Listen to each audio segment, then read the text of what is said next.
হয়বতনগর আনোয়ারুল উলুম মাদ্রাসা শুধু একটি শিক্ষা প্রতিষ্ঠান নয়, এটি একটি ঐতিহ্য ও ত্যাগের ইতিহাস।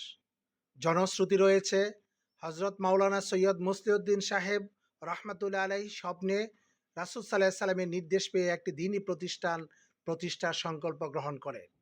সেই সময় হয়বতনগরের জমিদার পরিবারের বাংলা গড়ে সাতাবাহার নামে এক মহিষী নারী তার হালাল উপার্জনের ৩ টাকা ২ আনা দান করেন। সেই অর্থ দিয়ে কেনা হয় প্রথম ছাঁটাই, আর শুরু হয় দ্বীনি শিক্ষার এক আলোকিত যাত্রা। উপমহাদেশের প্রখ্যাত আলেম হজরত মাওলানা আনোয়ার শাহ কাশ্মীরি রহমাতুল্লাহ আলাইহির নামানুসারে প্রতিষ্ঠানের নাম রাখা হয় আনোয়ারুল উলুম। হজরত সৈয়দ মাজহারুল হক সাহেব ১৭% জমি ওয়াকফ দান করেন, এ প্রতিষ্ঠানের ভিত্তিকে আরও সুদৃঢ় করেন। ১৯৩৪ সালে একটি সনের গড়ে যাত্রা শুরু করা এই মাদ্রাসা আজ বহু আলেম, শিক্ষক, সমাজসেবক তৈরির মাধ্যমে দ্বীনি শিক্ষার আলো ছড়িয়ে যাচ্ছে।